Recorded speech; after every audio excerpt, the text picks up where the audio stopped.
Hello students, welcome back to the YouTube channel of Akbar classes. Akbar classes के YouTube channel में आप सबका स्वागत है। तो कैसे हैं आप लोग? उम्मीद है अच्छे होंगे और अपनी पढ़ाई अच्छी तरह से कर रहे होंगे। हम क्या पढ़ रहे थे? बेसिक कॉन्सेप्ट्स ऑफ केमिस्ट्री, और ये इस चैप्टर की हमने शुरुआत कर दी थी और हमने उसमें एक आइडिया डेवलप किया था कि लैंग्वेज ऑफ केमिस्ट्री जो है ये क्या है। And then we have discuss कि लैंग्वेज ऑफ केमिस्ट्री में हम लोग सिम्बॉल्स को पढ़ेंगे एलिमेंट्स के लिए, फिर कंपाउंड्स के लिए फॉर्मूले पढ़ेंगे, एंड जो हमारे पास केमिकल चेंजेस होंगे उसको रिप्रेजेंट करने के लिए हम लोग केमिकल इक्वेशंस पढ़ेंगे। और इन सब की combined study is under language of chemistry. ये सब को जब कंबाइंडली स्टडी करेंगे हम लोग, इसको आप क्या नाम देंगे? Language of chemistry. This was very simple. ये बात मैंने आपको समझाने की कोशिश की थी और मैंने कुछ एलिमेंट्स के सिम्बॉल भी आपको बताए थे और मैंने कुछ फार्मूले भी बताए थे। और जो बहुत ही इम्पॉर्टेंट पॉइंट जो हमने डिस्कस किया था दैट वाज वैलेंसी, कि वैलेंसी क्या बला है, और वैलेंसी जैसे बला को हमने समझने की कोशिश की थी। अब जब हम वैलेंसी समझ गए तो वैलेंसी के बेस पे अब हमें कंपाउंड्स बनाने हैं। अब कंपाउंड्स बनाने के लिए, कंपाउंड्स के फॉर्मूले को लिखने के लिए we need to know some more concepts, और उन कॉन्सेप्ट में आएगा आयंस या फिर रेडिकल। और आयंस और रेडिकल्स में जाने से पहले मैं आपको फिर से एक बार डिस्कस कर दूं कि केमिकल कंपोजिशन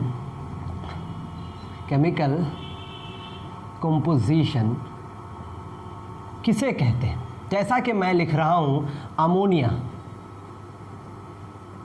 अमोनिया का मॉलिक्यूलर फार्मूला अगर आप देखेंगे, अमोनिया का मॉलिक्यूलर फार्मूला अगर आप लिखना चाहेंगे, इट इज़ NH3। अब अगर आपसे बोला जाए कि इसका केमिकल कंपोजिशन क्या होगा, तो इसका केमिकल कंपोजिशन जब हम लिखेंगे तो हम लिखेंगे 1 atom of nitrogen. Okay, I think आप मेरी बात समझ गए। And 3 atoms of hydrogen. This is the chemical composition of ammonia. इसका ये क्या कहलाया? Chemical composition. तो इंडिविजुअल एलिमेंट के नंबर ऑफ एटम्स को बताना ही कहलाता है chemical composition. It means when you are representing the chemical formula. ये क्या है भाई? मॉलिक्यूलर फार्मूला को आप केमिकल फार्मूला भी बोल सकते हैं। This chemical formula actually gives you the idea of chemical composition. तो केमिकल कंपोजिशन नाम से पता नहीं चलता है, केमिकल कंपोजिशन किससे पता चलता है? उसके रिप्रेजेंटेशन से, फॉर्मूले से।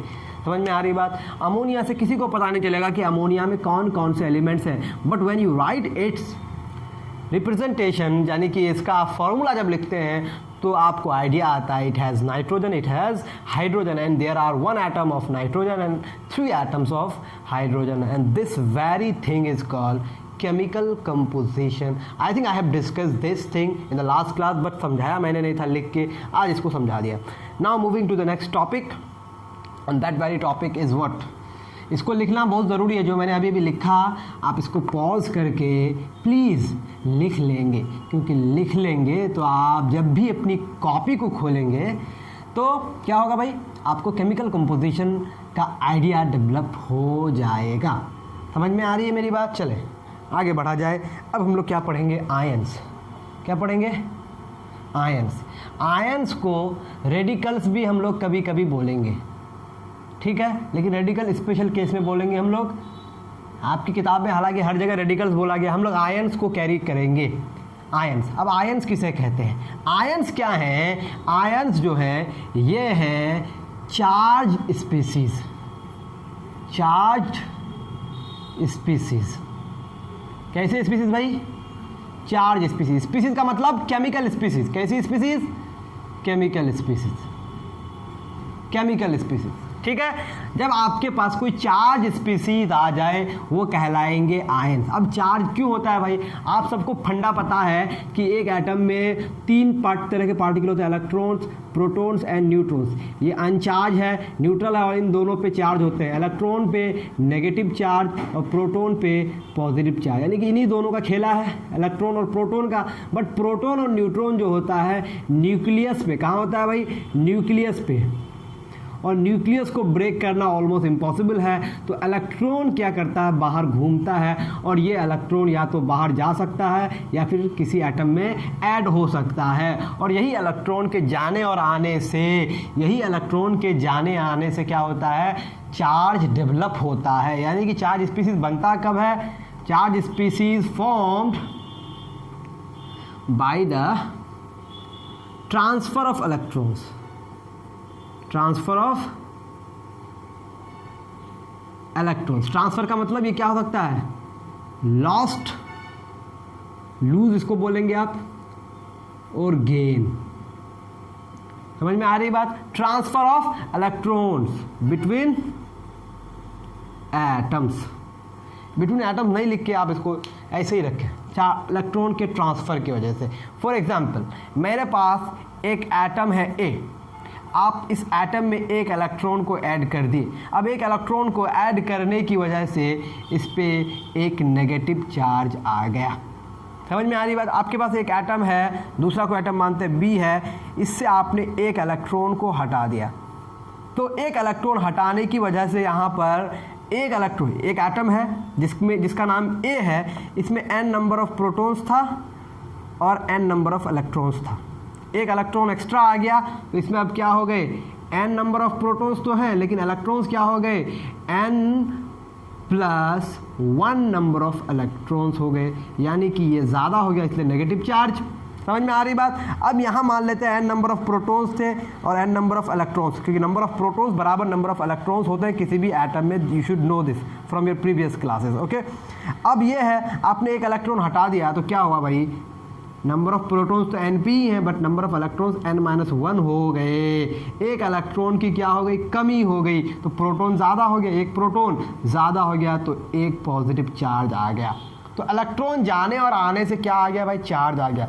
ये हमारे पास क्या थे भाई, न्यूट्रल एटम्स। क्या थे, न्यूट्रल एटम्स। अब न्यूट्रल एटम्स में नेगेटिव चार्ज आया, पॉजिटिव चार्ज आया। जब पॉजिटिव चार्ज आया तब भी ये आयन है और तब भी ये आयन है, तो these are called ions. But negative वाले का स्पेशल नाम है एनायंस, एनायन, और पॉजिटिव वाले का स्पेशल नाम है कैटायन। आई थिंक आप मेरी बात समझ गए। अब किसी पर जो चार्ज होता है, ये चार्ज आने की वजह से अगर उसमें ऑक्टेट पूरा होता है, यानी कि 8 इलेक्ट्रॉन उसमें आ जाते हैं, तब उसकी वो वैलेंसी कहलाती है। इस बात को अब हम लोग समझते हैं। जैसा कि आपके पास सोडियम है, ओके, सोडियम का एटॉमिक नंबर है आपका 11, तो इसमें 11 प्रोटॉन्स होंगे और 11 प्रोटॉन्स होंगे और 11 इलेक्ट्रॉन्स होंगे, ओके। अब 11 इलेक्ट्रॉन को जब अरेंज करेंगे आप शेल में तो 2, 8, 1 मिलेगा आपको। अब ये एक एक्स्ट्रा इलेक्ट्रॉन है तो ये क्या करता है, अपना एक इलेक्ट्रॉन को लूज़ करता है। जो एक इलेक्ट्रॉन लूज़ किया तब इस पर 11 प्रोटॉन है और 10 इलेक्ट्रॉन है, यानी कि एक पॉजिटिव चार्ज आ जाएगा। अब एक पॉजिटिव चार्ज आने की वजह से 10 इलेक्ट्रॉन बचे तो 2, 8 हो गया। अब इसके आउटरमोस्ट शेल में 8 इलेक्ट्रॉन, और आप सबको पता होगा क्लास 8 में या 7 के स्टडी में मैंने इसको बार बार बताया है कि 8 इलेक्ट्रॉन आने से वो स्टेबल होता है। यानी कि स्टेबल जब हुआ कब, जब उस पर Na+ चार्ज क्रिएट हुआ, यानी कि ये जो है स्टेबल हुआ। अब क्या हुआ, स्टेबल। समझ में आ रही बात। अब ये स्टेबल जब हो गया, इसका मतलब स्टेबल कब हुआ, एक इलेक्ट्रॉन लूज़ करने के बाद। एक इलेक्ट्रॉन लूज़ करके ये स्टेबल बना और इस पर एक पॉजिटिव चार्ज आया। तो एक पॉजिटिव चार्ज क्या दर्शाता है कि उन्होंने एक इलेक्ट्रॉन को लूज़ किया है, और ये एक इलेक्ट्रॉन लूज़ करना, ये इसकी वैलेंसी कहलाई। यानी कि वैलेंसी बराबर कितनी हो गई, 1। समझ में आ रही है बात। यानी कि ये एक अगला एटम से जुड़ सकता है। यानी कि अगर आप सोडियम एटम की वैलेंसी निकालेंगे तो सोडियम एटम क्या करता है, एक इलेक्ट्रॉन लूज़ करके अपना स्टेबिलिटी को गेन करता है। तो इसकी भी वैलेंसी 1, इसकी भी वैलेंसी 1, क्योंकि ये भी जब कंबाइन करेगा एक ही एटम से करेगा, और ये जब कंबाइन करेगा तो एक इलेक्ट्रॉन लूज़ करेगा तब कंबाइन करेगा। आप मेरी बात हालांकि समझ पा रहे होंगे कि मैं क्या बताना चाह रहा हूँ। तो आपको बिल्कुल बात समझ में आ गई। जब आपके पास कोई न्यूट्रल एटम हो, इलेक्ट्रॉन क्या किया, गेन किया। न्यूट्रल एटम इलेक्ट्रॉन गेन किया तो एनायन बना, न्यूट्रल एटम इलेक्ट्रॉन लूज़ किया तो क्या बना, कैटायन। और ये सब क्या है, चार्ज स्पीसीज हैं। चार्ज स्पीसीज कैसे बनते हैं, by the transfer of electron. Transfer electron gain करके भी होता है, दिस इज़ गेनिंग क्या हो गया, इलेक्ट्रॉन गेनिंग, और यहाँ पर इलेक्ट्रॉन क्या हो गया, लूजिंग। समझ में आ रही बात? इलेक्ट्रॉन लूजिंग से क्या बना, कैटायन बना, इलेक्ट्रॉन गेनिंग से क्या बना, anion. So you may have two types of ions, cations and anions. Cations are positively charged ions and anions are negatively charged ions. चले, समझ में मेरी बात आपको आ रही होगी।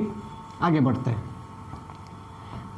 अब जब आपके पास, आपको इस तरह से बार बार बनाना नहीं है, आपको कुछ आयंस आपकी बुक में दिए गए हैं फॉर्मूला को करेक्टली रिप्रेजेंट करने के लिए, और उन आयंस पे जो चार्जेस होंगे, उन आयंस पे जो चार्जेस होंगे वो चार्ज आपको वैलेंसी को रिप्रेजेंट करेगा।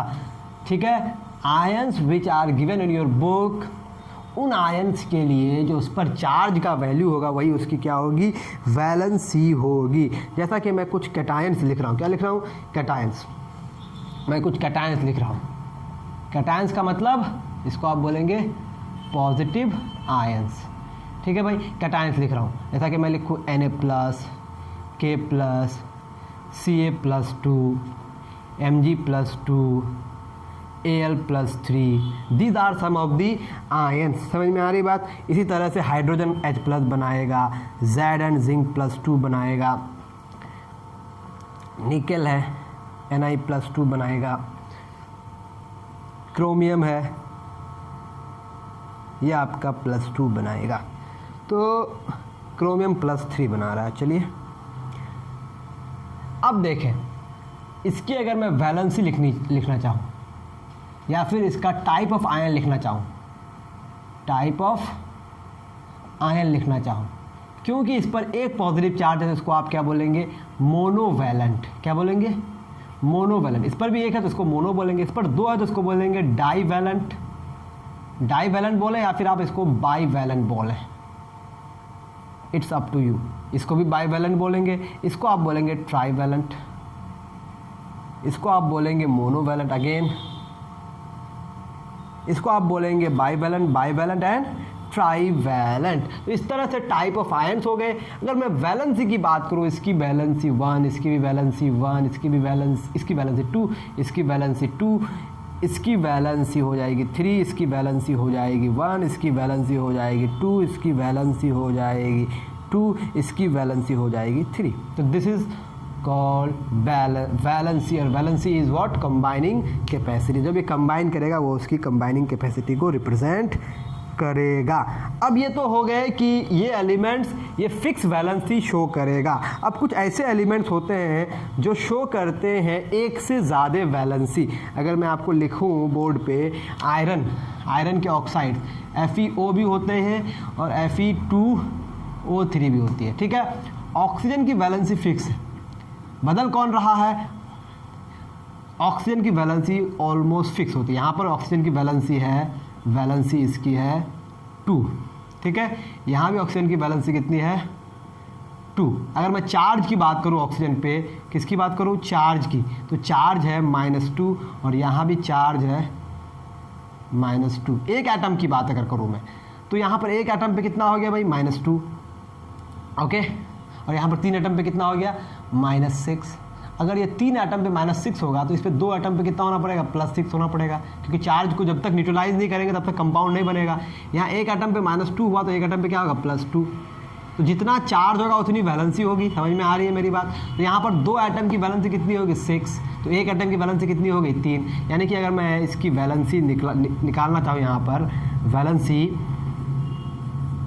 वैलेंसी ऑफ Fe जो है must be equal to valency of oxygen. इस कंपाउंड में दोनों की वैलेंसी क्या होनी चाहिए, बराबर होनी चाहिए, वैलेंसी ऑफ Fe। और ऑक्सीजन की वैलेंसी कितनी है, 2, तो इसकी वैलेंसी कितनी होगी, 2। अब यहाँ अगर मैं लिखूँ वैलेंसी ऑफ, क्योंकि 2 एटम है, 2 atoms of Fe equals to valency of 3 into oxygen.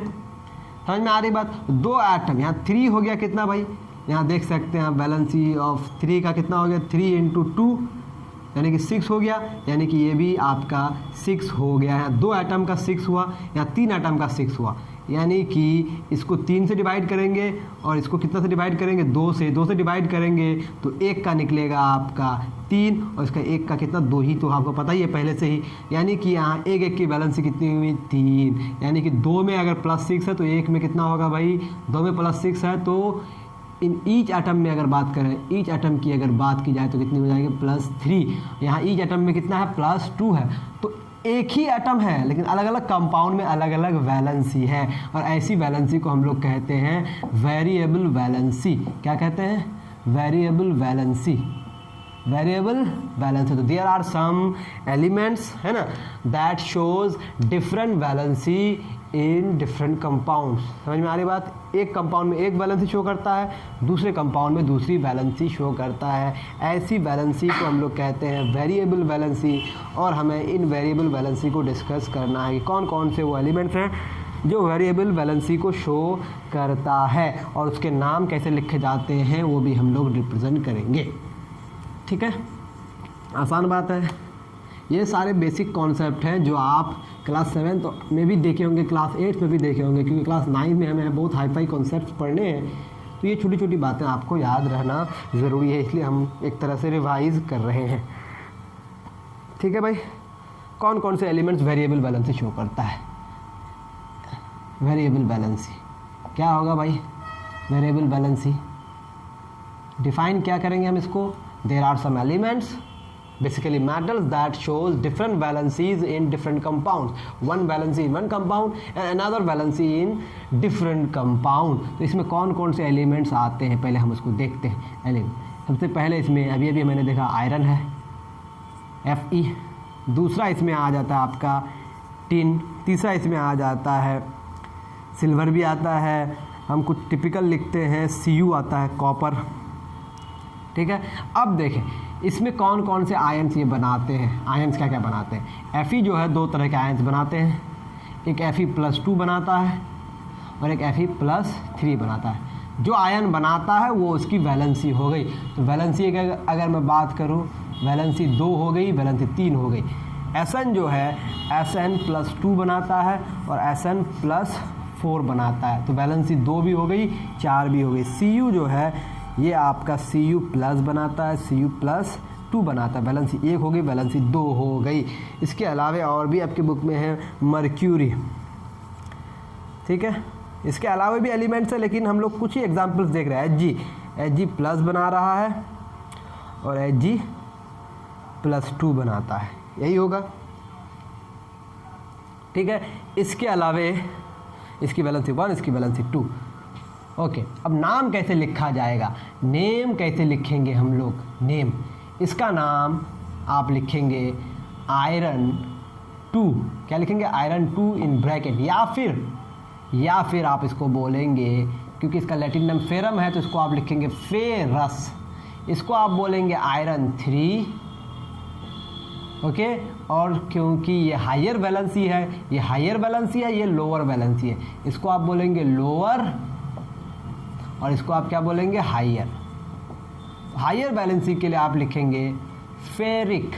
Okay, उसी तरह से यहाँ क्या बोलेंगे, टिन 2, या फिर इसको बोलेंगे स्टेनस, इसको बोलेंगे आप टिन 4, या फिर इसको बोलेंगे स्टेनिक। उसी तरह से कॉपर का यहाँ लिखेंगे कॉपर 1, या फिर इसको बोलेंगे क्यूप्रस, इसको बोलेंगे कॉपर 2, या फिर इसको बोलेंगे क्यूप्रिक। इसको क्या बोलेंगे भाई, इसमें आपका या तो आप सीधे लिखिए मरकरी 1 एंड मरकरी 2, या फिर इसको आप मर्क्यूरस ही बोलेंगे। सब में लैटिन नेम से आता है लेकिन इसमें इसका इंग्लिश नेम से ही आता है, मर्क्यूरस, मर्क्यूरिक। इसके अलावा आपका आता है Pb, लेड।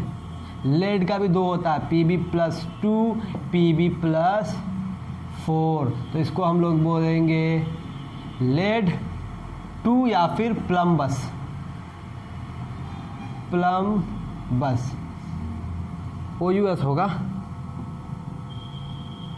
और इसको आप बोलेंगे लेड 4 या फिर प्लम्बिक, क्योंकि इसका लेड का क्या होता है भाई, लेड का प्लम बम होता है, तो प्लम बम से प्लम्बस प्लम्बिक। तो this is all about the variable valency. या तो आप उसके रोमन वैलेंसी को रोमन लेटर में रिप्रेजेंट कीजिए ब्रैकेट में लिख के और इसके इंग्लिश नेम के साथ, या फिर उसका लैटिन नेम या फिर इंग्लिश नेम के साथ उसका नाम अस और इक लगाइए। अस होगा लोअर वैलेंसी के लिए, लोअर वैलेंसी के लिए अस, और हायर वैलेंसी के लिए इक। यानी कि जब वैलेंसी क्या हो, वैलेंसी अगर आपके पास लोअर हो तो इसके लिए अस लगाएंगे सफिक्स, ओके। अगर हायर वैलेंसी हो तो इसके लिए इक लगाएंगे। This is the basic trick that you should remember. तो ये हो गए कुछ हमारे पास पॉजिटिव आयंस। अब हम लोग कुछ नेगेटिव आयंस देखते हैं, कुछ नेगेटिव आयंस के फॉर्मूले लिखते हैं, ओके। चलिए नेगेटिव आयंस देखते हैं, फिर हम लोग कंपाउंड्स के फॉर्मेशन पर अपनी नज़र डालेंगे। ये सब याद रखने वाली बातें हैं दैट यू शुड रिमेंबर। मैं इसलिए लिखता हूँ क्योंकि आप जब इसको देखेंगे तो आपको बहुत सारी बातें देख के ही याद हो जाएंगी, फिर कॉपी करेंगे और याद हो जाएगी, फिर उसको पढ़ेंगे और याद हो जाएगी, यानी कि फाइनली आपको सारा याद हो जाएगा। फिर आप कंपाउंड्स के फॉर्मूले को गलत नहीं लिखेंगे। चले नेगेटिव आयंस, नेगेटिव आयंस किसको लिखेंगे हम लोग अब, नेगेटिव आयंस, नेगेटिव आयन जिसको आप क्या कहते हैं, एनायंस, ठीक है। एक तरफ हम लिखेंगे उसका क्या भाई, उसका हम लिखेंगे एक तरफ नाम और एक तरफ लिखेंगे फॉर्मूले, ठीक है। याद रहे अगर किसी पर एक चार्ज है, यानी कि एक चार्ज है, या तो नेगेटिव हो या तो पॉजिटिव हो, अगर एक है तो इसको बोलेंगे मोनोवैलेंट। अगर किसी पर 2 प्लस चार्ज है या फिर 2 माइनस चार्ज है तो इसको बोलेंगे बाईवैलेंट। ये सब नाम बार बार बताने की ज़रूरत नहीं है। अगर किसी पर 3 प्लस है या फिर 3 माइनस है तो इसको बोलेंगे आप ट्राईवैलेंट। अगर किसी पर बहुत सारा है तो पॉलीवैलेंट बोलेंगे। ये एक नोमेनक्लेचर है जो आप उसको दे सकते हैं। तो हम एक तरफ लिखेंगे फॉर्मूले, उसके फॉर्मूले यानी कि उसका सिंबलाइजेशन होगा, और दूसरा उसका क्या लिखेंगे, नाम क्या क्या है, क्योंकि कैटायन में नाम नहीं बदलता है। जैसे Na+ है तो सोडियम होगा, K+ है तो पोटाशियम होगा, कैल्शियम +2 है तो उसका नाम Ca+2 है तो उसका नाम कैल्शियम हो जाएगा, लेकिन एनायन में नाम बदल जाता है। जैसा कि मैं सबसे पहले आयन लिखूँ H- तो इसका नाम हो जाता है हाइड्राइड, लेकिन मैं अगर H+ लिखूँ तो इसका नाम हाइड्रोजन नहीं है, हाइड्रोजन, इसका नाम बदलेगा नहीं, ठीक है। जो ही नेगेटिव हुआ नाम बदल गया। उसी तरह से मैं लिखूँ अगर OH- तो इसका नाम हो जाता है, यहाँ लिखे माइनस या फिर यहाँ लिखे माइनस, एक ही बात है। एक्चुअली में ऑक्सीजन में नेगेटिव चार्ज होता है इसलिए इसे लिखा जाता है, लेकिन किताबों में बाद में लिखा जाता है क्योंकि वो तरीका है लिखने का कंप्यूटर में, ठीक है। चले समझ आ रही है बात। इसका नाम क्या हो जाएगा, इसका नाम हो जाएगा हाइड्रोक्साइड। इसी तरह से मैं अगर ऑक्सीजन का लिखूँ O-2 इसका नाम हो जाएगा ऑक्साइड। अगर मैं लिखूँ S-2 तो इसका नाम हो जाएगा सल्फाइड, ओके। अगर मैं लिखूँ N-3 तो इसका नाम हो जाएगा नाइट्राइड। समझ आ रही है मेरी बात। नाइट्रोजन से नाइट्राइड। अगर मैं लिखूँ F-, Cl-, Br-, I-, तो क्या नाम होगा, फ्लोरीन से फ्लोराइड, FLOURID, स्पेलिंग चेक कर लेंगे, chloride CHLORID, chloride, bromide, iodide. अगर मैं बोलूँ वैलेंसी भाई सबकी, इसकी वैलेंसी कितनी होगी, 1, इसकी वैलेंसी 1, इसकी वैलेंसी 2, इसकी वैलेंसी 2, इसकी वैलेंसी 3, इसकी वैलेंसी 1, 1, 1 एंड 1। तो ये हो गई उसकी वैलेंसी, जितना उस पर चार्ज होता है वही उसकी वैलेंसी होती है। अगर मैं टाइप ऑफ आयन बोलूँ, टाइप ऑफ आयन यानी कि मोनोवैलेंट होगा, बाईवैलेंट होगा, तो इसको आप क्या बोलेंगे, मोनोवैलेंट, बाईवैलेंट, ट्राईवैलेंट, मोनोवैलेंट, ठीक है। तो ये कुछ नेगेटिव आयन्स हम लिख रहे हैं, आप भी मेरे साथ लिखते जाएं। चले मैं इसी पे फिर आगे बढ़ता हूँ, बस अब फंडा देखते जाए। आगे लिखता हूँ, आपने SO3 -2 देखा होगा, SO4 -2 देखा होगा। अब देखें बच्चे अक्सर कंफ्यूज हो जाते हैं क्या किया जाए, सिर्फ S था -2 था तो इसका नाम हो गया सल्फाइड, ध्यान रहे दिस इज सल्फाइड DE। अब ये जो है दिस इज सल्फाइड और इसमें 4 ऑक्सीजन है, दिस इज सल्फेट। तो दोनों में फ़र्क क्या है, ITE का और ATE का। ATE मतलब SO4, ITE का मतलब SO3 और सिर्फ S है तो IDE सल्फाइड। ओके, इसी तरह से आपके पास NO2 माइनस होता है और NO3 माइनस होता है। अब आपको पता चल गया होगा कि क्या होगा नाम भाई, दिस मस्ट बी नाइट्राइट। और सिर्फ जो N-3 था इसका क्या नाम था भाई, N-3 was nitride. Okay, but NO2 minus this is nitrite and this must be nitrate. In the same way we have PO3 minus 3। ओके, एक्चुअली हम थोड़ा तरीका बदले, 3 माइनस लिखने से ज़्यादा अच्छा लगता है हमको। जितने उस पर चार्ज है, 2 चार्ज है और चार्ज का नेचर नेगेटिव है, 2 चार्ज है और चार्ज का नेचर नेगेटिव है, 3 चार्ज है और चार्ज का नेचर क्या है, नेगेटिव है। ओके, इसका नाम, और अगर मैं लिखूँ PO4 3 माइनस, इसका नाम, चले बुक में किस तरह से चार्ज देते हैं, बुक में नेगेटिव पॉजिटिव को पहले देता है, चलिए कोई बात नहीं, नो बिग डील, पहले लिखे बाद में लिखें, समझ में आना चाहिए कि 3 चार्जेस हैं। ओके, अब इसका नाम क्या होगा, अभी भी मैंने बताया कि आपके पास P-3 होता है। P-3 का मतलब होता है फॉस्फाइड। तो जब एलिमेंटल फॉर्म में सिर्फ एलिमेंट है तो IDE, लेकिन जो ही वो कंबाइंड फॉर्म में आ गया, ध्यान रहे जब आयंस कंबाइंड फॉर्म में आते हैं तो उन्हीं आयंस को कहा जाता है रेडिकल्स। तो रेडिकल्स कोई नई बात नहीं होगी, रेडिकल्स क्या है, पॉली एटॉमिक आयंस, एक से ज़्यादा एटम जब कंबाइन करके आयन बनाते हैं तो उसको रेडिकल नाम देते हैं। हालांकि किताबों में सबको रेडिकल कहता है, सबको आयन कहता है, नो बिग डील, तो उससे इतना उलझना नहीं है, ions radical are the same thing basically. तो इसका नाम हो जाएगा फॉस्फाइट और इसका नाम हो जाएगा फॉस्फेट। आई थिंक आप मेरी बात बिल्कुल समझ पा रहे होंगे। अगर आगे बढ़े हम तो फॉस्फेट तक की कहानी हो गई, ऑक्साइड भी हो गया।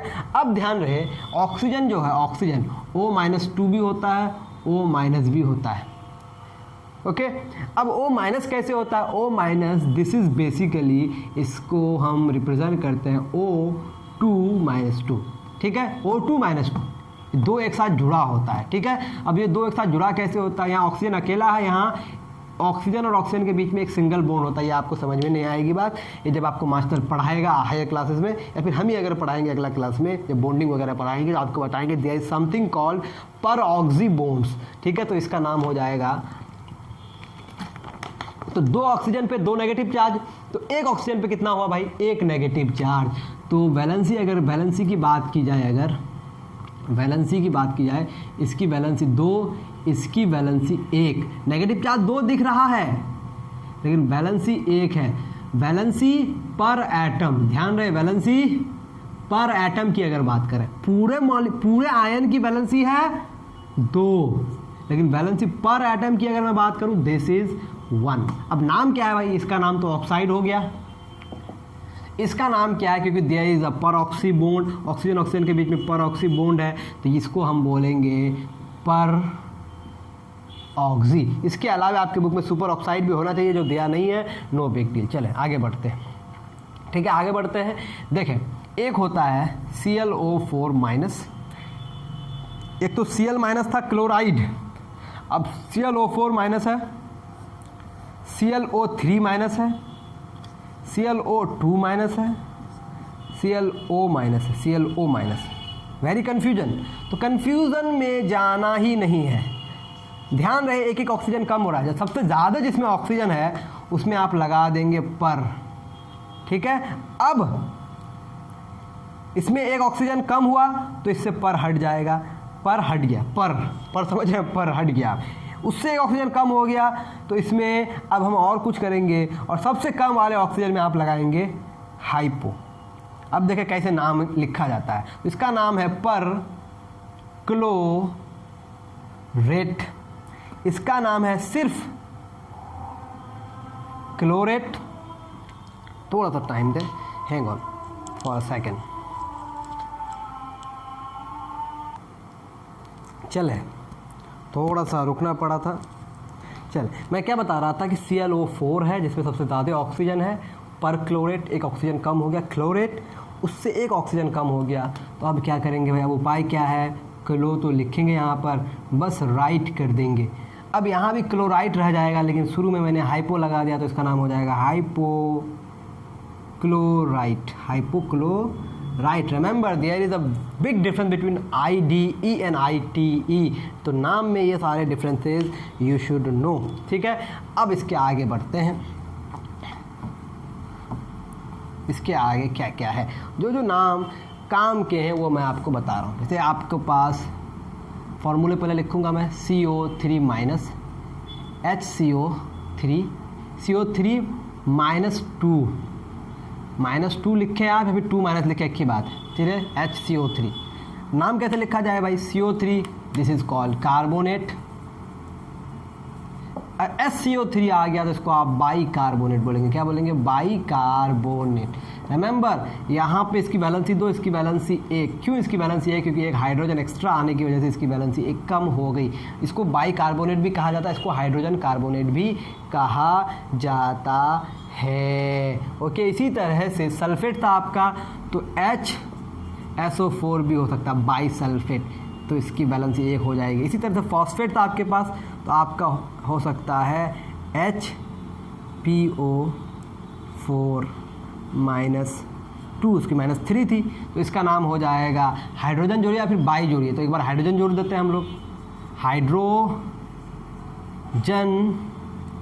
हाइड्रोजन सल्फेट एक साथ लिखा जाएगा, क्योंकि ये पूरा एक आयन की तरह बिहेव कर रहा है। इसका नाम क्या हो जाएगा, हाइड्रोजन फॉस्फेट। आसान है,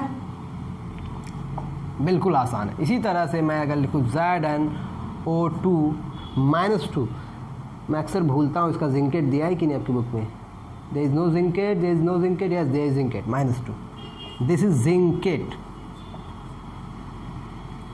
ठीक है। इसके अलावे और क्या क्या है भाई, इसके अलावे आपका है Cr2O7 -2, तो this is called chromate, CHROMAT, इसको बोलते हैं हम लोग actually dichromate, this is called actually dichromate. Is it di in your book, no, only chromate लिखा है, अच्छा डाइक्रोमेट, ओके सही लिखा है। चलें, तो this is all about the फॉर्मूले एंड नेम्स ऑफ आयंस। तो ये सारे नाम आपको याद रखने हैं। नाउ हम लोग अब आगे बढ़ेंगे किसकी तरफ भाई, फॉर्मूले कैसे लिखा जाए कंपाउंड्स का, ठीक है। एक्चुअली क्योंकि जो फॉर्मूले हम लोग लिखेंगे they are basically made up of ions, तो इसको आप आयनिक कंपाउंड्स बोल सकते हैं, क्योंकि अभी आपको कंपाउंड्स आयनिक क्या होंगे, कोवलेंट क्या होंगे, ये आइडिया नहीं है। Why, because we didn't study chemical bonding. तो जब केमिकल बॉन्डिंग पढ़ेंगे तो हमें पता चलेगा कि अच्छा ये केमिकल बॉन्ड है, ये परऑक्सी बॉन्ड है, ये कोवालेंट बॉन्ड है, ये आयनिक बॉन्ड है, तो वो समझ आएगी 1-2 चैप्टर के बाद। अभी हम बस इसको क्या लिखेंगे, टॉपिक क्या लिखेंगे, डेरिवेशन ऑफ फॉर्मूले of compounds using ions. Ions को यूज करेंगे, कौन कौन सा आयन यूज करेंगे, कैटायंस एंड एनायंस, ठीक है। तो सबसे पहला स्टेप 1 में समझे, पहले क्या लिखेंगे, सबसे पहले कैटायंस लिखेंगे, फिर लिखेंगे एनायंस। कैटायंस लिखे फिर लिखेंगे एनायंस। कैटायन में जो चार्ज है वो उसकी कहलाएगी वैलेंसी। इसके बाद यानी कि स्टेप 2 में क्या लिखेंगे हम लोग, स्टेप 2 में क्या लिखेंगे हम लोग, उसकी वैलेंसी लिखेंगे,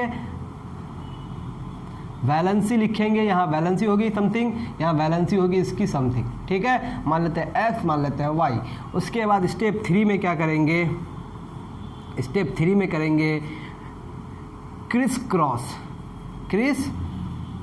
दी वैलेंसी। अब आपको इसको बड़ा अजीब लग रहा होगा, क्या कह रहे हैं सर, तो इसको हम सिंपली एग्जांपल लेके समझाते हैं। फॉर एग्जांपल आपको बनाना है पोटाशियम क्लोराइड, क्या बनाना है, फॉर्मूला इसका लिखना है पोटाशियम क्लोराइड। तो पता चल जाएगा इसमें कौन कौन से आयन थे। एक है पोटाशियम तो K+, हमेशा पहले कैटायन लिखा जाता है फिर एनायन लिखा जाता है। दूसरा क्लोराइड मतलब Cl-। अब इसकी वैलेंसी अगर हम देखेंगे तो वैलेंसी पोटाशियम की 1 और क्लोराइड की भी 1, दोनों की वैलेंसी बराबर है। दोनों की वैलेंसी क्या है, बराबर ऑलरेडी है, मतलब कोई दिक्कत नहीं है। क्रिस क्रॉस करके क्या करेंगे, ये 1 हो जाएगा, ये 1 हो जाएगा, यानी कि बन जाएगा KCl की दोनों की वैलेंसी बराबर है। ये हो गया उसका फॉर्मूला। आगे बढ़ते हैं। चलें, आपको बात बिल्कुल समझ आ रही होगी और ये बहुत ही आसान चीज़ है जो आप बचपन से पढ़ रहे होंगे। अगर मैं लिखूं आयरन का ऑक्साइड, मैं लिख रहा हूँ एक तरफ फेरस ऑक्साइड, एक तरफ लिखूंगा मैं फेरिक ऑक्साइड। अब देखें फेरस ऑक्साइड का मतलब फेरस है Fe+2 है और फेरिक ऑक्साइड का मतलब Fe+3 है और ऑक्साइड दोनों जगह है, मतलब O-2 इधर भी O-2 इधर भी। अब वैलेंसी अगर मैं लिखूं, चलो दो अलग अलग कंपाउंड की बात कर रहे हैं। वैलेंसी अगर मैं लिखूं, इसकी वैलेंसी 2, इसकी वैलेंसी 2, दोनों की वैलेंसी बराबर। क्रिस क्रॉस करेंगे तो कोई बदलाव होगा क्या, क्रिस क्रॉस करेंगे तो Fe ही रहेगा, O ही रहेगा, कुछ बदलने की ज़रूरत नहीं है क्योंकि दोनों की कंबाइनिंग कैपेसिटी बराबर है। लेकिन यहाँ अगर वैलेंसी को चेक किया जाए, इसकी वैलेंसी 3, इसकी वैलेंसी 2, दोनों बराबर नहीं है। बराबर करने के लिए 3 को कितना से मल्टीप्लाई करना पड़ेगा, 2 से, और 2 को कितना से मल्टीप्लाई करना पड़ेगा, 3 से। 3 को कितना से मल्टीप्लाई किया भाई, 3 को आपने मल्टीप्लाई किया 2 से, यानी कि Fe को 2 बनना पड़ेगा। और आपने क्या किया, 2 को कितना से मल्टीप्लाई किया, 3 से, 3 को 2 करना पड़ेगा, तब ये 6 होगा, ये 6 होगा, तब होगा बराबर। और वैलेंसी जब तक बराबर नहीं होगा तब तक चार्ज न्यूट्रलाइज नहीं होगा, क्योंकि 3 पॉजिटिव को 2 से मल्टीप्लाई किए तो 6 पॉजिटिव, और 2 नेगेटिव को 3 से मल्टीप्लाई किए तो, यानी कि 3 पॉजिटिव को 2 से मल्टीप्लाई किए तो कितना हो गया, 6 पॉजिटिव, और 2 नेगेटिव को 3 से मल्टीप्लाई किए तो 6 नेगेटिव 6 पॉजिटिव एक दूसरे को क्या करेगा, न्यूट्रलाइज करेगा। तो Fe को क्या होना पड़ेगा, Fe2 होना पड़ेगा, और O को क्या होना पड़ेगा, O3 होना पड़ेगा। ये हो गया फेरिक ऑक्साइड, ये हो गया फेरस ऑक्साइड। तो this was very simple, I think आपको मेरी बात समझ आ रही होगी। This is how you can write the chemical फॉर्मूले। लिख सकते हैं आप, पक्का लिख सकते हैं, इसमें क्या बड़ी बात है। चले, अब कुछ आयंस दिए गए हैं, इनसे हमको कंपाउंड का फॉर्मूला बनाना है। एक तरफ कैटायन दिया गया, एक तरफ एनायन दिया है। ये प्रैक्टिस के लिए मैंने थोड़ा करा दिया, मैं बहुत ज़्यादा इसलिए नहीं कराऊंगा खुद से, क्योंकि आप क्लास 7 में इसको पढ़े होंगे, क्लास 8 में पढ़े होंगे, 9th में फिर से पढ़ रहे हैं, क्या बिग डील है भाई, नो बिग डील। चले आगे बढ़ें। अच्छा, लिखता हूँ मैं एक, अगर मैं लिखूँ फेरस क्लोराइड का मतलब क्या हो गया भाई, इसको आप लिख सकते हैं आयरन 2 क्लोराइड। ओके, एक मैं लिख रहा हूं फेरिक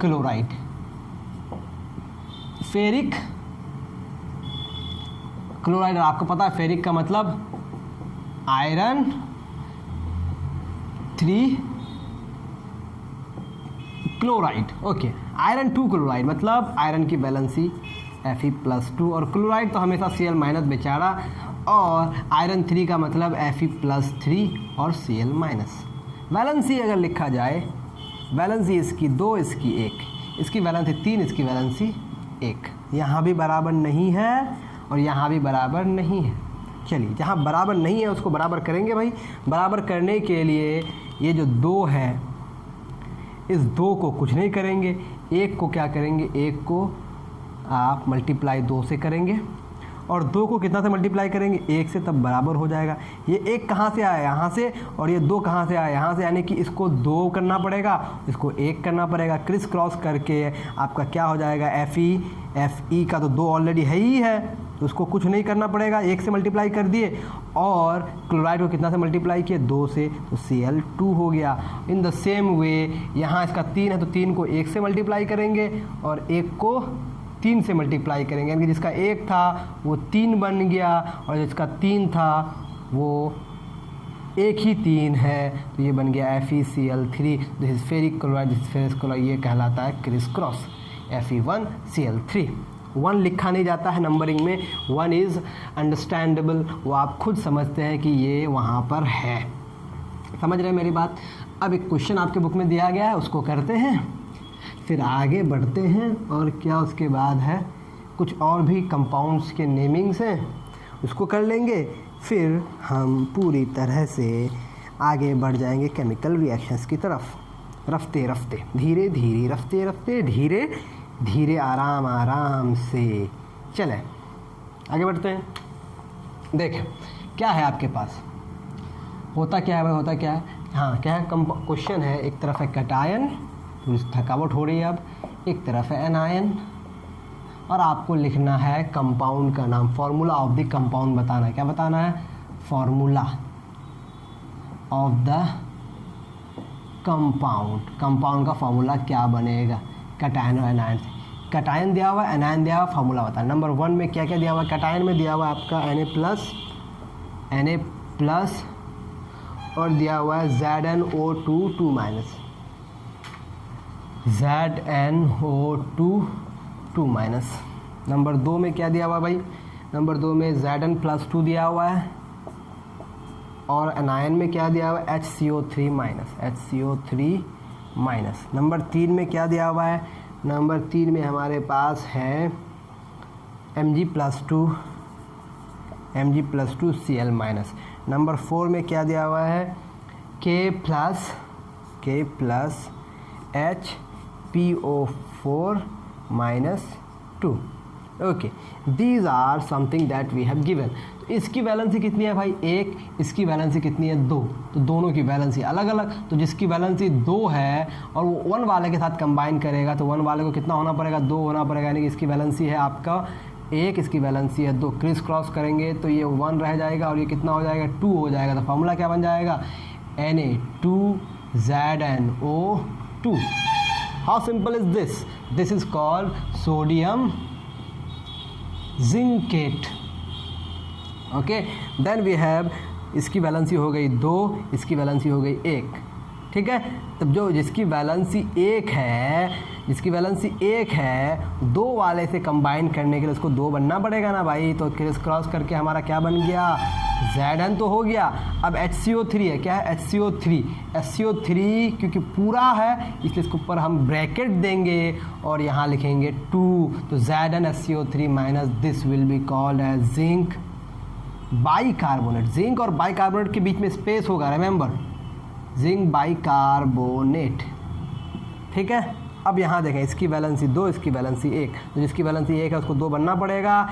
ओके, तो क्या बन गया भाई, ZnCl कितना हो जाएगा, 2 हो जाएगा, Cl2, नाम हो गया zinc chloride. Then we have K plus, valency 1 and valency 2, जिसका 1 है उसको 2 बनना पड़ेगा, जिसका 2 है तो वो तो 2 है ही, कोई दिक्कत ही नहीं है। तो हो गया KHPO4, नाम क्या हो जाएगा भाई, potassium by phosphate. Very simple, ये बहुत ही आसान कॉन्सेप्ट। अब हम आगे बढ़ेंगे नेमिंग ऑफ इनऑर्गेनिक कंपाउंड्स की तरफ, यानी कि एसिड्स, बेसेस और सॉल्ट्स की तरफ। टॉपिक आपके बुक में लिखा है नेमिंग ऑफ इनऑर्गेनिक कंपाउंड, तो ये भी हम लोग कर लेते हैं, जो बहुत ही आसान है, बहुत ही सिंपल है, बहुत ही साधारण है। चले, हो गया, डन। ये समझ आ गया आपको, नाम कैसे लिखे, फॉर्मूले कैसे लिखे, और वैलेंसी किस तरह से एक्सचेंज करके हम वैलेंसी को करते हैं न्यूट्रलाइज। तो हम आई थिंक आपको समझाने में सफल हो रहे हैं। चलिए, ये लास्ट हो जाएगा कंपाउंड से रिलेटेड, फार्मूले से रिलेटेड आज का टॉपिक। फिर नेक्स्ट लेक्चर में हम लोग केमिकल रिएक्शन से रिलेटेड बातें करेंगे, ठीक है।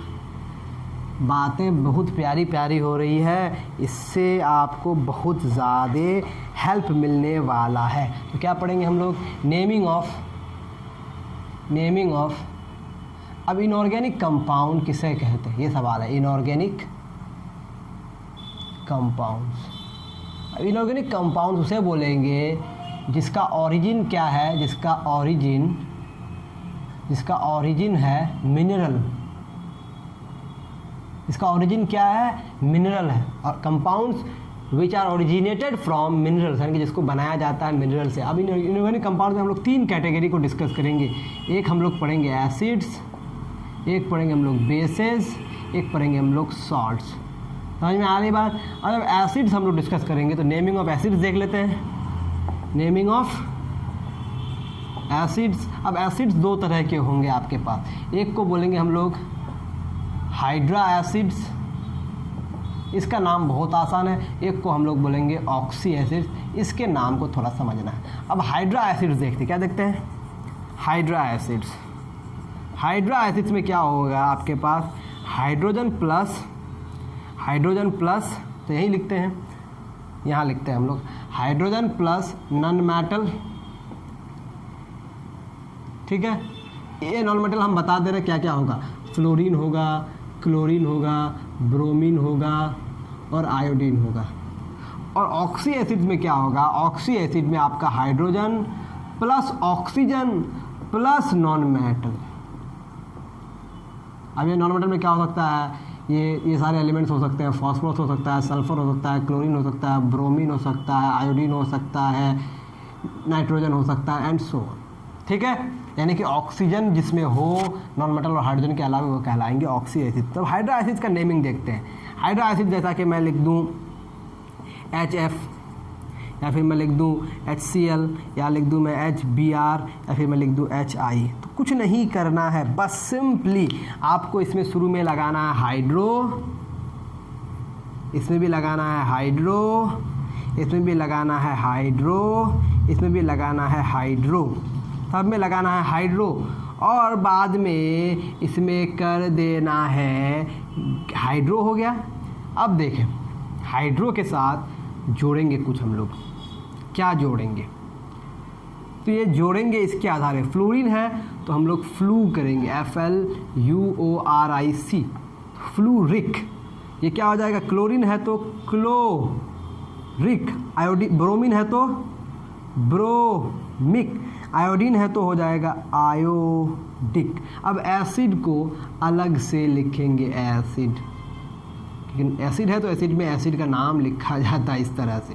तो हो गया hydrofluoric acid, hydrochloric acid, hydrobromic acid, hydroiodic acid, and these 4 acids are the hydra acids. I think you have got my point. Now let's jump to the oxy acids. क्या लिखेंगे हम लोग भाई? Oxy acid. ऑक्सी एसिड के नाम देखते हैं। Oxy acids, oxy acids के नाम लिखते हैं हम लोग। कुछ कॉमन एसिड्स ऑक्सी हैं, जैसा कि मैं अगर क्लोरीन का देखूँ, मैं अगर क्लोरीन का देखूँ तो क्लोरीन में हाइड्रोजन भी होगा और ऑक्सीजन भी होगा। तो इसका फॉर्मूला क्या क्या? क्लोरीन से रिलेटेड अगर मैं बात करूँ तो सबसे पहला एसिड है HClO4, ठीक है। उसके बाद HClO3, HClO2, HClO, ठीक है। नाम कैसे लिखा जाएगा? अब क्योंकि मैंने आपको बताया था कि दिस वाज द पर क्लोरेट, तो इसका नाम हो जाएगा पर क्लोरिक एसिड, ठीक है। इसको हम बोलेंगे ऑक्सी एसिड ऑफ क्लोरीन। इसका नाम क्या हो जाएगा? सिर्फ क्लोरिक एसिड, ओके। इसका नाम हो जाएगा, this is very very tough हो गया कुछ, पर chloric acid, chloric acid, chlorous acid. अब देखें वेरी वेरी इंपॉर्टेंट, ये इक था, ये भी इक है, बस इसमें पर लगा हुआ था। अब क्या हो जाएगा? जो इक है, इक से एक ऑक्सीजन और कम हो गया तो इसको बोलेंगे आप क्लोरस। इसमें ध्यान दें आप, ये वाला है पॉइंट पे, इक, बट इसमें क्या लगा हुआ है? पर लगा हुआ है, ठीक है। इसमें भी इक है, पर हट गया, ठीक है। अब इसमें एक ऑक्सीजन और कम होने की वजह से इसमें क्या हो गया? अस, तो इसका नाम हो गया क्लोरस एसिड। अब इसमें एक और ऑक्सीजन कम हो गया तो इसमें शुरू में लगाते हैं हम लोग हाइपो, क्या लगाएंगे? हाइपो, और नाम में क्लोरस ही रहेगा, हाइपोक्लोरस एसिड। आप बहुत अच्छी तरह से मेरी बात समझ पाए होंगे। तो क्लोरस और हाइपोक्लोरस में एक ऑक्सीजन का डिफरेंस है, हाइपो और क्लोरस में, chlorous acid and hypochlorous acid, एक ऑक्सीजन का डिफरेंस। पर क्लोरिक एसिड और क्लोरिक एसिड में एक ऑक्सीजन का डिफरेंस, और क्लोरिक एसिड और क्लोरस एसिड में एक ऑक्सीजन का डिफरेंस हो गया। तो ये हो गया ऑक्सी एसिड ऑफ क्लोरीन। अब थोड़ा आगे बढ़ते हैं, हम सारे नहीं बताएंगे, कुछ ही बताएंगे आपको। अगर मैं फास्फोरस की बात करूं तो फास्फोरस के पास आप क्या होता है, एक H3PO3 और एक होता है H3PO4। तो जब PO3 होगा तो इसको बोलेंगे आप फास्फोरस एसिड, और जब PO4 होगा तो इसको बोलेंगे फास्फोरिक एसिड। केमिस्ट्री में मैंने आपको ट्रिक बता दिया कि लोअर अगर कम नंबर होता है तो अस और ज़्यादा होता है तो इक। उसी तरह से मैं अगर सल्फ़र का लिखूं, सल्फ़र का आपके पास होता है एक H2SO3, एक होता है H2SO4। तो H2SO3 H2SO4 में फ़र्क क्या है, H2SO3 हो जाएगा आपका सल्फ्यूरस एसिड, ओके, और ये हो जाएगा आपका सल्फ्यूरिक एसिड। इसी तरह से अगर मैं नाइट्रोजन के साथ जाऊं, नाइट्रोजन का एक होता है HNO2 और HNO3। HNO2 जब हो जाएगा तो नाम हो जाएगा इसका नाइट्रस एसिड, और HNO3 जब हो जाएगा तो इसका नाम हो जाएगा नाइट्रिक एसिड। आई थिंक आप मेरी बात समझ पा रहे होंगे। ये काफ़ी है आपको कुछ एसिड्स और कुछ बेसिस के नाम अब देखते हैं। अब जब आपके पास बेस होंगे तो वो बेस कैसे होंगे, हम लोग सारे तरह के बेस नहीं पढ़ेंगे, कुछ ख़ास किस्म के बेस पढ़ेंगे। तो जब बेस होंगे आपके पास तो वो बेस क्या होंगे, तो बेस जो होंगे, base contains OH minus, that is hydroxide ion, hydroxide ion, ठीक है। जनरली ऐसा होगा, ये ज़रूरी नहीं है, ओके। अब अगर मैं लिखूं NaOH, KOH, तो ये सारे बेस हैं। अगर मैं लिखूं Ca तो OH होल ट्वाइस हो जाएगा, Mg लिखूं तो MgOH होल ट्वाइस हो जाएगा, क्योंकि आप सबको पता है OH की वैलेंसी 1, इन दोनों की भी वैलेंसी 1 तो बराबर हो गया। इसकी वैलेंसी 2 है, उसको 2 बनना पड़ेगा। Al लिखूंगा तो AlOH होल थ्राइस हो जाएगा। नाम क्या लिखा जाए भाई, नाम में कोई दिक्कत नहीं है, बहुत ही आसान है। सोडियम है तो सोडियम जोड़ देंगे, पोटाशियम है तो पोटाशियम जोड़ देंगे, कैल्शियम है तो कैल्शियम जोड़ देंगे, मैग्नीशियम है तो मैग्नीशियम जोड़ देंगे, ठीक है, और अल्युमिनियम है तो जोड़ देंगे एल्यूमिनियम। बस बाद में उसका स्पेस देके हाइड्रोक्साइड ऐड कर देना है, कि दूसरा पार्ट हाइड्रोक्साइड है, बस हाइड्रोक्साइड जोड़ देना है। Hydroxide, hydroxide, hydroxide, hydroxide, hydroxide, very simple. अब क्या करना है भाई, बेस तो हो गया, अब बेस के बाद किसकी बारी है, बारी है अब सॉल्ट की, और ये सॉल्ट हमारा लास्ट होगा आज के लेक्चर का। सॉल्ट जब कर लेंगे तो मामला साफ़ हो जाएगा। अब ये सॉल्ट क्या है तो आप सबको पता है, क्लास 7 में आपने पढ़ा होगा, जब एसिड को बेस के साथ रिएक्ट कराते हैं तो क्या बनता है भाई, सॉल्ट बनता है। यानी कि एसिड को जब आप बेस के साथ रिएक्ट कराते हैं तो you get salt plus water. तो इसी सॉल्ट की तो हम बात कर रहे हैं ना। मान लेते कोई एसिड उठाते हैं, एक एसिड हमने उठाया HCl, एक बेस उठाया हमने NaOH, क्या बन गया भाई, NaCl, ये हो गया सॉल्ट। इसका नाम कौन नहीं लिख पाएगा, ये हो गया वाटर, तो इसका नाम हो जाएगा सोडियम क्लोराइड, सोडियम क्लोराइड। ये तो बहुत सिंपल है। लेकिन अगर मैं एसिड उठाऊं, एक एसिड मैंने उठाया H2SO3, एक एसिड मैंने उठाया H2SO4, ठीक है, नाम लिखना बहुत ही आसान है। इसका मैंने रिएक्शन NaOH के साथ ही कराया, NaOH के साथ ही कराया, ठीक है।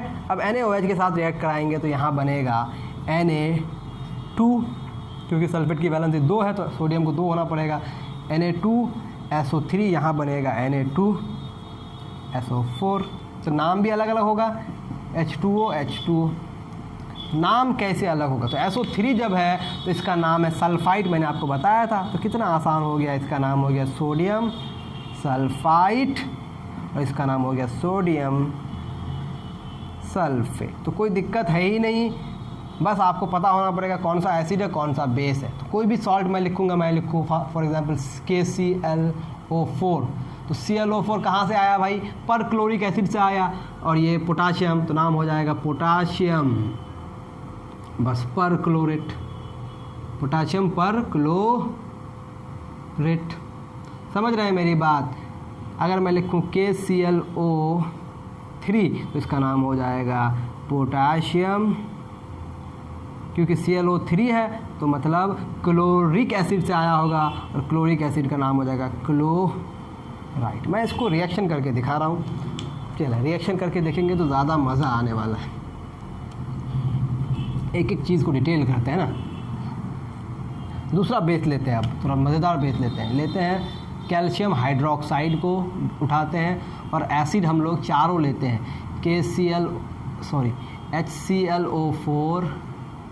HClO4, दूसरा CaOH होल ट्वाइस, HClO3 शायद अब ये फीका पड़ गया तो अब ब्लैक का इस्तेमाल करेंगे हम लोग, CaOH होल ट्वाइस, HClO2 यहीं तक अभी रखते हैं। चले क्या होगा भाई, क्या बनेगा? Ca और ClO4, तो ClO4 बनेगा। लेकिन ClO4 की वैलेंसी होती है 1, मैंने कहा आपको ClO4 की वैलेंसी होती है 1, तो और कैल्शियम की वैलेंसी होती है 2, तो ClO4 को 2 होना पड़ेगा प्लस H2। ये हो गया रिएक्शन। यहाँ पर क्या होगा भाई? CaClO3 का होल ट्वाइस प्लस H2, यहाँ भी CaClO2 का होल ट्वाइस प्लस H2। इसी तरह से मैं अगर लिखूँ CaOH whole twice plus HClO2 है यहाँ पर, HClO से अगर कराऊँ तो हो जाएगा CaClO whole twice plus H2O। अब नाम कैसे लिखा जाए? ये हमारे पास क्या था? पर क्लोरिक एसिड। ये हमारे पास क्या था? पर तो ख़त्म हो गया ना, अब सिर्फ क्लोरिक एसिड। एक और कम हो गया तो इसका नाम हो जाएगा क्लोरस एसिड। एक और कम हो गया तो नाम हो जाएगा हाइपो क्लोरस एसिड।